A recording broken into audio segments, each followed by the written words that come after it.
Formula One is all about speed and precision, and in the race to get everything right, teams in this sport rely significantly on their personnel to deliver at every point. The drivers might be the ones that take a significant part of the glory, but everyone knows that the hundreds of people who work behind the scenes are the unsung heroes of any team's success in Formula One. Over the past few years, Red Bull Racing has been the team to beat in Formula One. Their drivers, Max Verstappen and Sergio Perez, are two of the best on the grid at the moment, making Red Bull the team to beat. However, while many believe Red Bull's chief rivals to be Mercedes and Ferrari, the Aston Martin team has also been putting up quite a formidable challenge. They've been the standout performers this season, and at this pace, they could really mount a significant challenge for the top three. All of this is predominantly on the shoulders of one man, Dan Fallows.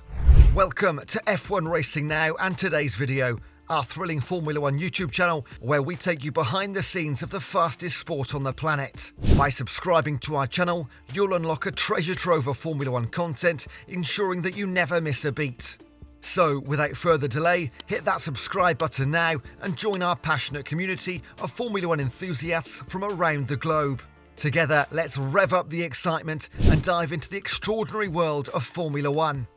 Okay, so Dan Fallows joined Aston Martin as their technical director last April, following a stint at Red Bull that started in 2006.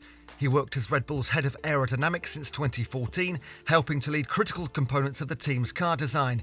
Now, he appears to have brought the same magical touch to Aston Martin.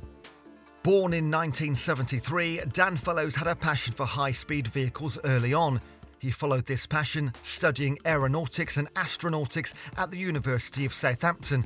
Dan's first job in Formula One came in 2001 when he joined Jaguar Racing as a senior aerodynamicist.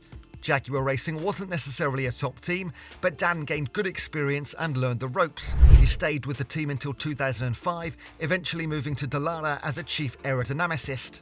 After a one-year stint at Dallara, Dan eventually came back into the thick of the action in Formula One with Jaguar Racing, a team that had now been taken over by Red Bull. With the team now looking to mount a challenge for championships, Dan became an integral part of the project. He had the good fortune of working with Adrian Newey, one of the most legendary aerodynamicists and a master of vehicle design. Together, they helped design some of the most innovative vehicles on the grid. After Newey stepped back from his role, Fallows quickly rose through the ranks at Red Bull, and by 2014, he became the team's head of aerodynamics. Fallows' job was to oversee the entirety of Red Bull's aerodynamics, as well as the technical development of the team's vehicles. Dan's stint led to massive success, with Red Bull winning 4 consecutive drivers and constructors titles from 2010 to 2013. With Sebastian Vettel at the wheel and the likes of Fallows behind the scenes, Red Bull became the leading team in Formula One. Interestingly though, Dan did leave Red Bull in 2014. He joined McLaren, where he took the same role, but his stay with the team only lasted 2 weeks as he returned to Red Bull once again. The entire saga caused a bit of controversy, with both teams dragging each other to court. But the case was eventually smoothed out, and Dan was able to continue in his role as Red Bull's head honcho for aerodynamics. Fast forward to the 2021 Formula One season, which many believe to be one of the greatest ever. The race for the title came down to the wire, with Max Verstappen and Sir Lewis Hamilton duking it out until the final day.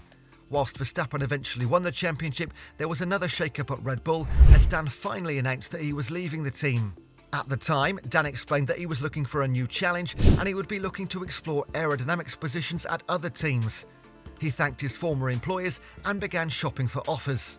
Of course, being one of the architects of Red Bull's reign, it was a no-brainer for any of the teams on the grid to snatch him up. And in April 2022, he took up the role of technical director at Aston Martin. Dan's new role meant that he was in charge of all technical aspects at Aston Martin, from aerodynamics and engineering to research and vehicle design. Another interesting fact was that Dan's departure from Red Bull was once again the subject of a lengthy legal battle. At the time, the team was looking to keep him until the end of his contract in 2023. Christian Horner, Red Bull's team principal, said at the time that Red Bull had no interest in letting Dan go, adding, "Our situation with Dan is really clear. He's working on the 2021 car and he's working on next year's car as well. He's still got a significant amount of time. He only signed the contract at the end of last year, so there's a significant period before mid-2023 comes up. We'll obviously keep him busy during the rest of his contract." However, both teams eventually reached an agreement that would let Dan leave his position at Red Bull, although the exact terms of that agreement were never made public. So, the question is, what does Dan's appointment mean for Aston Martin, and how has the team been impacted so far by the move? Well, so far, it's been aces. We're only a few races into the 23 season, but Aston Martin has grown exponentially. Fernando Alonso has seemingly turned back the hands of time and is now third in the overall drivers' rankings, just behind the duo of Verstappen and Perez. And with Lance Stroll significantly improving his game, Aston Martin is building a formidable team. Overall, Aston Martin has moved from being ranked 7th in the Constructors' Championship last year, with a highest race finish of 6th position, to 3 podiums so far this season, and currently 2nd for the Constructors' Championship. In just the first 3 races of the season, Aston Martin had scored 10 more points than they had in 22 races in the 2022 season combined. If they can manage to get a race win, it would be one of the most dramatic turnarounds seen in Formula 1 in a very long time. Right now, the Aston Martin drivers are crushing it. Of course, the drivers aren't the only ones who have improved, so have Aston Martin's cars. Shortly after Dan arrived, Aston Martin's AMR22 vehicle changed its sidepod concept to manage the airflow around it better and reduce drag. Interestingly enough, the new concept looked quite similar to the sidepod used on Red Bull's RB19 car. Many people immediately believed that this was Dan's doing, since he was the integral piece in designing the RB19 sidepod. But Aston Martin claimed to the FIA that they had been developing their new sidepods long before Dan came over. Controversy. But still, the insinuations have kept coming. The Red Bull camp has been relentless with the green Red Bull jokes, even going as far as saying that there are 3 Red Bull drivers on the podium when Alonso shared the stage with Chico and Verstappen back at the Bahrain Grand Prix. It seems like the Red Bull guys might be jealous that they lost one of their key men, and even worse, the team he is now on is quickly catching up to them. But as you'd expect, Horner would never be one to admit that. Speaking about Dan's exit recently, Horner said, "We've had a very low turnover of staff in our history at Red Bull, and it's great that we've been given a chance to develop and achieve great things. When they go to other teams, I'm pleased for Dan and that he's doing a good job, but his departure has given other engineers an opportunity, and everything's an evolution. The team we have now is even stronger than the one we had 2 years ago." As for Horner's statement, you might have to take that as a bit of bragging, because while Red Bull remains the top team in Formula 1, there is no doubt that Fallows' exit wasn't a big blow. His replacement, Enrico Balbo, is also a seasoned aerodynamicist with significant experience.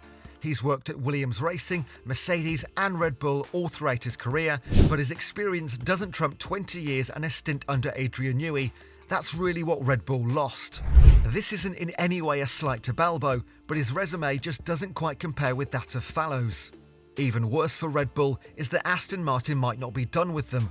After the Australian Grand Prix, the rumour mill began churning, and there were speculations that Adrian Newey himself might be looking to change teams. Like Fallows, the legendary Newey has been working with Red Bull since 2006, and if the rumours are to be believed, he might also fancy a challenge elsewhere, specifically at Aston Martin. Newey has so far been able to work freely and as he wishes at Red Bull, directing the technical team in a way he sees fit. But the fact that he and Horner have been together from the beginning has made these rumours even more shocking. However, Horner has been quick to shut these rumours down, and he has also done his bit to ward off any further interest in his team members. Considering how instrumental Newey has been to Red Bull in its title runs, it's no wonder they do anything to keep him. Speaking with Sky Sports last month about speculation concerning Newey, Horner said, "His heart is still very much in Formula 1, and his commitment to the team it's not something, we don't talk about contracts or longevity of contracts, but he will be here for many years to come." Newey's exit would definitely be more devastating for Red Bull and their hopes to maintain their lead against the other teams on the grid. Plus, it would throw an additional salt on the team's wounds. For now though, it looks like Aston Martin's rise is only beginning. The team already landed Fallows and Eric Blandin, the former chief aerodynamicist at Mercedes. So, while most teams tend to have multiple-year plans to get to the top, Aston Martin is swinging for the fences, and even crazier is the fact that their strategy seems to be working. So, will Aston Martin finally be able to get a race win this year? Will they crack the top 3 in the Constructors' Championship? Could they knock Red Bull off their high horse? Time will tell, and we're certainly anxious to find out. Let us know your thoughts in the comments section below. Thank you for joining us. We hope this video has ignited your passion for speed, skill, and the relentless pursuit of victory. We invite you to continue this thrilling adventure with us. By subscribing to F1 Racing now, you'll never miss out on the latest updates, behind-the-scenes insights, and race highlights that will keep you at the forefront of the F1 world. Join our vibrant community of motorsport enthusiasts, where your love for Formula One is celebrated and shared. Together, let's rev up the excitement, share our favourite moments, and fuel the spirit of F1 racing.